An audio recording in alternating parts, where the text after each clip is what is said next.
still leaves us with a pressing question. Where did the first badgers come from? Some ancient mustelid theorists believe they came from the stars, with evidence pointing to the fact the night sky is black, just like a badger's stripes. Delsin, are you watching that bloody ancient mustelids nonsense again? God, conspiracy theories do my nuts. All this, the Illuminati are channeling everything towards a new world order. Rubbish, can just do one. Anyway, where's that bloke with no eyelids and the forked tongue who usually tells me what Friday features to do? He should be here by now. Ah, thank you very much. 7 video game fan theories we really hope are true. Conspiracies! I love conspiracies, especially ones thought up by dedicated fans who like to scrape absolutely all the story from a thing, like old Uncle Value for Money surgically removing every last atom of peanut butter to make his lunchtime sarnies. That's why I never think of any interesting theories myself. As soon as I'm past the thick, easily spreadable stuff, I just chuck my peanut butter in the bin. And then I kick myself when I hop online and discover some clever clog story sleuth has pieced together an intriguing fan theory that makes whatever video game they're talking about seem even more amazing. Here are 7 we really hope are true. And we'll start with Limbo, which we're about to spoil quite heavily, by the way. On the surface, it's a game about a young boy navigating his way through a treacherous monochrome world of spike traps and spiders, and you feel very sorry for this boy because the spike traps are many and the spider is, well, bloody terrifying. So you puzzle your way through the beautifully dangerous land of Limbo until, eventually, you reach the end. The boy's sister is there, playing in the grass. Hooray! A happy ending, yes? Sadly not. There are many conflicting fan theories on Limbo, but almost all of them agree that A, the boy and his sister are both dead, and B, that Limbo sort of goes on forever in an infinite loop of spike traps and terrifying spiders. There's concrete evidence to support this if you take a look at the final shot of the game and compare it with the intro menu screen. They're clearly the same place, although in the intro the ladder is decayed and there are 2 swarms of flies buzzing about, rather ominously, in the exact positions the boy and his sister occupied during the ending. So they're both dead then. Maybe they fell from the treehouse. And if the end is also the beginning, then that essentially means the boy is doomed to side-scroll through Insta-Deathville for all eternity. You know, I try to make these videos funny, but... Let's brighten things up a bit with a theory about dead bodies and Silent Hill 2, another game we're about to completely ruin if for some reason you still haven't got round to looking up the ending on Wikipedia. James, that's you in Silent Hill 2, murdered his wife Mary, the horrifying monstrosities he faces throughout the game, a manifestation of his guilt-ridden psyche, culminating in the disturbingly violent sexual predator that is Pyramid Head. All of this we know. Here's the kicker, however. If James rocks up in Silent Hill fresh from murdering Mrs. Sutherland, where is Mary's body? The chilling realisation after first hearing this fan theory is quite something.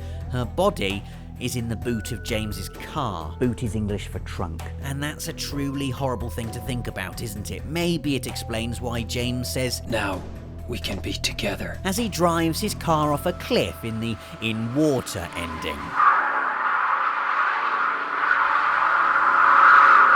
Oh, thank God. Do something funny, please.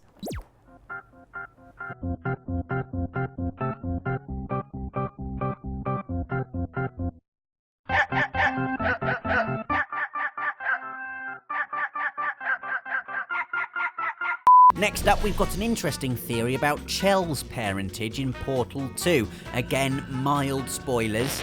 In fact, it's probably safe to assume there are going to be spoilers for pretty much every game we mention in this video. If you pay attention to the audio exposition from Cave Johnson, and why wouldn't you, J.K. Simmons is hilarious. I don't want your damn lemons! What am I supposed to do with these? Yeah, take the lemon! It becomes pretty clear he and Caroline, his assistant turned successor turned GLaDOS personality implant, had something something together.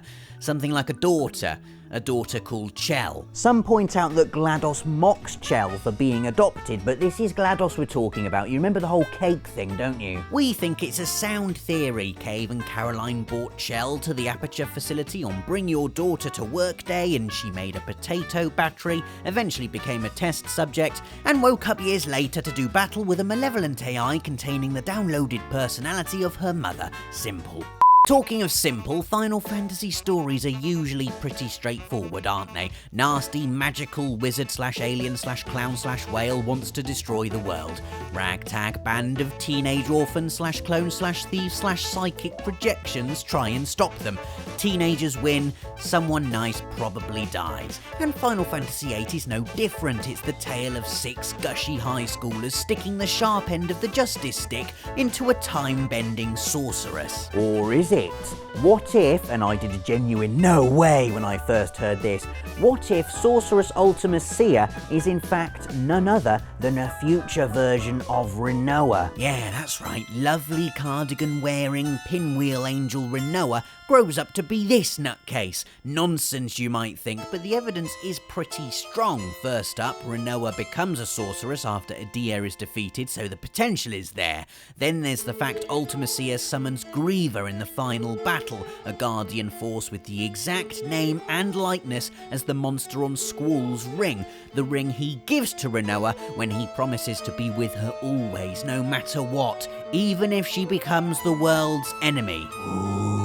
So, at some point after the events of the game, Squall dies, his spirit becoming a magic lion called Griever, while Rinoa, mad with grief, goes on a big sorceressy murder binge and plans the whole time compression thing so she can be with her true love once more. Plus, if you look at both characters, their facial structure is eerily similar, particularly the mouth. Theory confirmed-ish. On the subject of 2 characters actually being just the one character, see what you make of this next theory that has implications for both BioShock and BioShock Infinite. Look, I'm not going to pretend to understand the ending to BioShock Infinite with all the lighthouses and all the Elizabeths and the Schrodinger's cat references, and Nathan isn't here at the time of filming, so Brian Cox can't explain it to you either, but I think the gist of it is that Booker DeWitt, the protagonist of BioShock Infinite, exists in multiple parallel universes, a never-ending loop of suffering and failure and being Elizabeth's dad and also Comstock. We know Booker is Comstock though, that's explicitly stated in BioShock Infinite. There is another character, however, that could also be one and the same. And I'm talking about Andrew Ryan, the founder of Rapture from the original BioShock. There's always a lighthouse, there's always a city, there's always a man, says Elizabeth. Both meta-commentary on the themes shared by both BioShock titles, but maybe also a suggestion that in one universe Booker becomes Comstock and founds Columbia, while in another he becomes Ryan and founds Rapture. The biggest piece of evidence comes towards the end of Infinite, however, when Elizabeth warps you to Rapture and Booker uses the bathysphere, a device that can explicitly only be controlled by Andrew Ryan or someone sharing his DNA, like his son Jack from BioShock. Nailed it! BioShock is set in 1960 and Infinite in 1912. Stop spoiling my fun!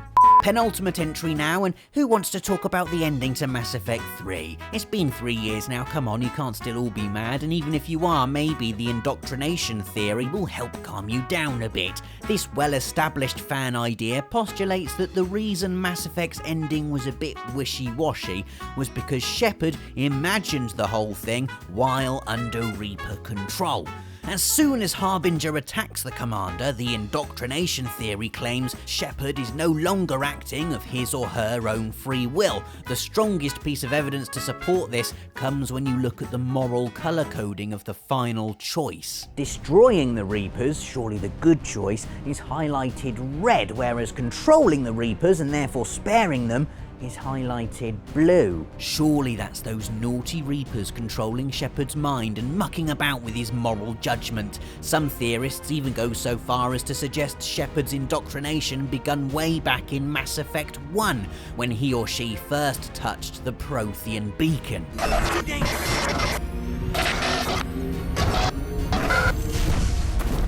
Now then, final entry, and this one is properly mind-blowing if you've never heard it before, and you'll forgive me for including Final Fantasy VIII twice, but I couldn't not put this one in.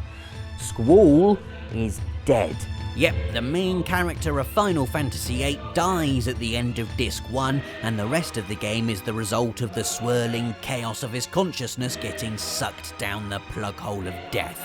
So let's look at the evidence. Squall gets impaled by a rather large chunk of ice, the usual result of which would be death. He then wakes up with no wound whatsoever, nor any memory of how he came to be in prison.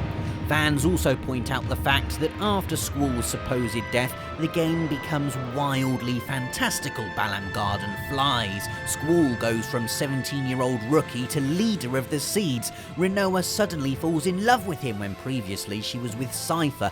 Everyone goes to space, and some monsters fall off the moon. Now those are all very good points, but prior to Squall's supposed death, I did spend most of my time sucking thunder spells out the backside of a massive caterpillar, so I don't think they were ever really going for gritty realism. The biggest slice of evidence for the Squall is dead theory, however, comes during the final cinematic, when, upon defeating Ultima Seer, Who, remember, is actually Rinoa, Squall starts to have weird visions that, according to the theory, represent the remnants of his conscious as it fizzles into non-existence. Here he's trying to remember Rinoa's face but can't. It's a dreamlike blur that becomes more and more fractured until...